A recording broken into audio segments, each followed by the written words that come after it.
बिस्मिल्लाहिर्रहमानिर्रहीम। अस्सलाम वालेकुम नाज़रीन, मैं अहमद फवाद हूँ और आप मेरा यूट्यूब चैनल देख रहे हैं। नाज़रीन, आज के इस व्लॉग में इंपॉर्टेंट डिटेल्स के साथ आपकी खिदमत में हाजिर हुआ हूँ। एक तो जहांगीर तरीन साहब के हवाले से कुछ तफसीलात मैं आपके सामने रखूँगा। उनकी वापसी हुई है पंजाब में, उनसे अब क्या करवाया जाएगा। इमरान खान साहब की हुकूमत को तब्दील करने के लिए जो वहाँ पर कोशिशें की जा रही हैं, अलबत्ता अभी तक नाकामी तो हुई है, लेकिन अब जहांगीर तरीन को लाकर और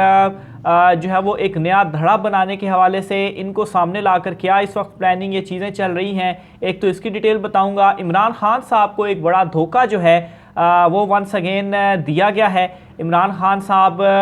जो कि दोबारा जो है वो उन्होंने ट्रस्ट किया था और आप यूँ समझ लें कि बैकडोर जो मुज़ाकरात चल रहे थे, इन मुज़ाकरात में एक बड़ी डेवलपमेंट सामने आई है और एक डेडलॉक जो है वो कायम हुआ है। या आप यूँ समझ लीजिए कि नवाज़ और शहबाज मुलाकात के बाद जो है वो इलेक्शंस के हवाले से जो मामलात चल रहे थे वो एकदम किस तरीके से उन मामलों के ऊपर रिवर्स हुआ है या एक दबाव डालने की ये कोशिश है। क्योंकि होता इस तरीके से है कि जब भी दो फरीकैन के दरमियान किसी मामले के ऊपर आप अगर जो है वो दोनों को इकट्ठा करना चाहते हैं तो होता इस तरह से है कि एक फरीक जो है वो थोड़ा सा अपने मुतालबात से साइड पे होता है, दूसरा फरीक थोड़ा सा अपने मुतालबात से साइड पर होता है और कोई दरमियानी जो रास्ता है वो निकाला जाता है। लेकिन यहाँ पर भी इसी तरह की जो टैक्टिक्स हैं वो किस तरह से इस्तेमाल हो रही हैं, इसकी डिटेल भी आज की इस व्लॉग में आपके सामने रखूँगा। सबसे पहले तो नाज़रीन मैं आपको ये बताता चलूँ कि ये एक असूली फ़ैसला किया गया था कि जो इलेक्शंस हैं वो होने हैं, खाली जो वक्त है उसका तयन किया जाना था, कुछ रूल्स और कुछ शराइत जो थी वो तय होनी थी। अब इसमें हुआ ये कि पहले तो पीडीएम कह लें या मौजूदा इंपोर्टेड हुकूमत बहुत सारे मामलात के ऊपर यूँ लग रहा था कि वो राज़ी हो चुके हैं या इमरान खान साहब उनके ऊपर प्रेशर डालने में कामयाब हो चुके हैं और इमरान खान साहब से भी कुछ जो कमिटमेंट्स थी वो की गई। लेकिन इमरान खान साहब ने इस मरतबा माजी के अपने एक्सपीरियंसेस से सीखते हुए ये काम ज़बरदस्त किया कि जो उनकी प्लानिंग थी उन्होंने किसी के वादों के ऊपर एतमाद नहीं किया, बल्कि उन्होंने ये किया कि जो उनकी प्लानिंग थी ख़ास तौर पर लॉन्ग मार्च और जलसों के हवाले से उन्होंने उसको कंटिन्यू रखा। उन्होंने ये कहा कि अगर इलेक्शन अनाउंस हो जाते हैं तो मैं फिर लॉन्ग मार्च नहीं करूँगा, अदरवाइज़ जो मेरी तैयारियाँ हैं वो उसी तरह से जारी रहेंगी। अब इसमें हुआ क्या कि इम्पोर्टेड हुकूमत किसी भी इशू के ऊपर ख़ास तौर पर जो एक पिंडी प्लान सामने आया था कि केयर टेकर हुकूमत आएगी, नवंबर की तैनाती जो है वो दोनों की मुशावरत से होगी ताकि सारे जो मसाइल हैं वो हल हो जाएं और मुस्तकबिल में भी क्योंकि अगर शहबाज शरीफ साहब तैनाती करते हैं तो आगे हुकूमत इमरान खान साहब की बनती है, तो फिर कुछ सवालात ज़रूर होंगे खड़े के ये शहबाज शरीफ की तैनाती है तो क्या इमरान खान साहब अब क्या करेंगे। तो बहरहाल इसलिए केयर टेकर हुकूमत लाकर और फिर साहब की मुशावरत से तमाम तर चीज़ें जो है वो हल करने की कोशिश थी। लेकिन उसमें हुआ क्या कि मुलाकात के बाद जो लंदन में नवाज शहबाज की मुलाकात हुई है और इसमें मौलाना और आसिफ जरदारी का भी प्रेशर था कि वो हुकूमत ना छोड़ें। अब ये डिसाइड हुआ है कि वो हुकूमत नहीं छोड़ रहे। अगले साल अगस्त में जो एक मुकर्रर मुद्दत है वो पूरी करने के बाद इलेक्शंस होंगे और जो अहम तैनाती है वो भी शहबाज शरीफ बतौर वज़ीर-ए-आज़म जो है वो तैनाती करेंगे। तो किसी भी मामले के ऊपर ये आ नहीं रहे और इमरान खान साहब अगर लॉन्ग मार्च करते हैं तो उस सूरत में उस लॉन्ग मार्च को काउंटर किया जाएगा। अब यहाँ पर इंपॉर्टेंट चीज़ ये है कि जो आम हल्के हैं वो इस सारी सिचुएशन के दौरान किस साइड पर होंगे, वो न्यूट्रल होते हैं, वो इस तरफ होते हैं या वो दूसरी तरफ होते हैं। क्योंकि कोशिश ये की गई थी कि किसी तरीके से मामलात को जो है वो तसादुम की तरफ ना ले जाया जाए, सबकी रजामंदी से जो चीज़ें हैं वो हल कर दी जाएं। अब इसमें मैं ये समझ रहा हूँ कि शहबाज शरीफ या नवाज शरीफ की जानिब से या ओवरऑल पीडीएम की जानिब से ये जो डिसीजन है कि अगले साल मुकर्रर वक्त पर ही इलेक्शंस हों, ये इस वजह से बात कही गई है कि एक दबाव डाला जाए इमरान खान साहब के ऊपर, क्योंकि इमरान खान साहब चाहते हैं कि मार्च से पहले और पीडीएम चाहती है कि मार्च से बाद में इलेक्शंस हों। तो अगर इमरान खान साहब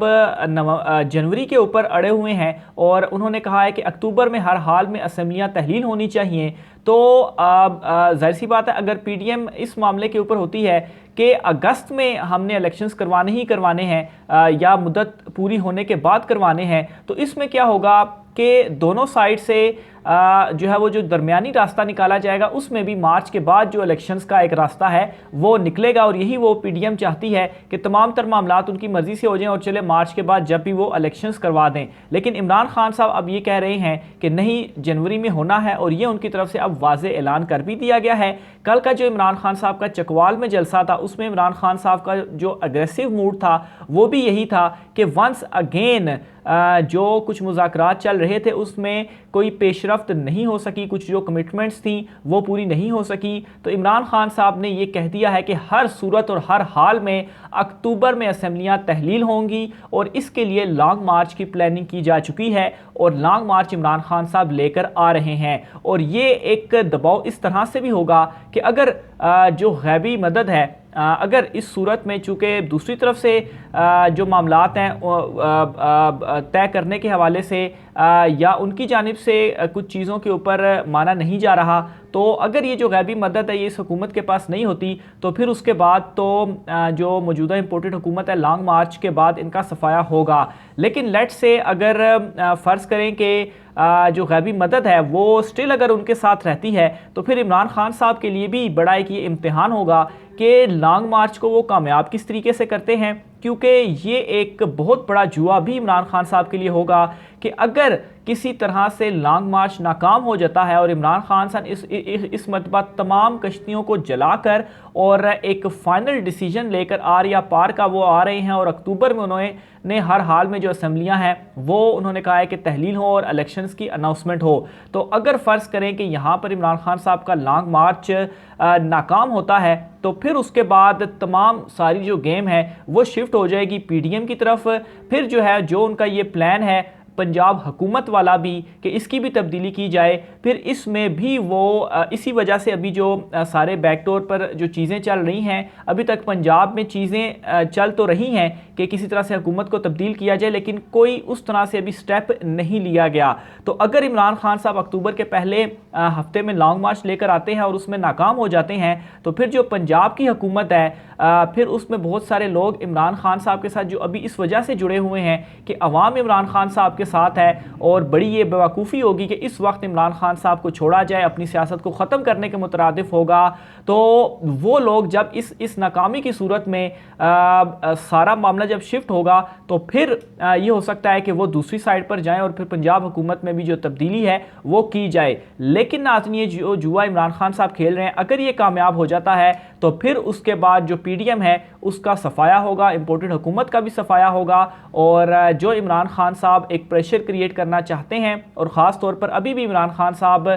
जो दबाव उन्होंने बरकरार रखा हुआ है, क्योंकि इसमें यह भी चीज़ है कि जो लोगों का इस वक्त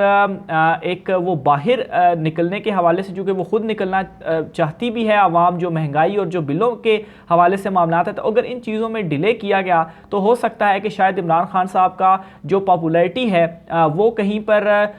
रुक ना जाए या नीचे की तरफ ना आए। तो इस वजह से भी ये डिसीजन बहुत ज़्यादा इंपॉर्टेंट है। तो ये इस वक्त बैकएंड पे चीज़ें चल रही हैं। दूसरे नंबर पर इमरान खान साहब ने, मैंने कल भी एक व्लॉग में बताया था, जो पंजाब में उन्होंने एक बड़ी इंपॉर्टेंट मीटिंग की अपने एमपीएस से। उन्होंने अपने एमपीएस को बावर करवाया है, एक वार्निंग भी दी है कि मुझे पता है कि आप में से कौन कौन जो है वो राब्ते कर रहा है, तो उनको वो किसी सूरत भी नहीं छोड़ेंगे। तो ये इमरान खान साहब की जानिब से एक फ़ाइनल, आप समझ लें कि अब चीज़ें हो चुकी हैं और फाइनल कॉल भी इमरान खान साहब ने दे दी है। जहांगीर तरीन के हवाले से मैं आपको बताता चलूँ, जहांगीर तरीन के हवाले से ये तफसीलात सामने आ रही हैं कि उनको पंजाब में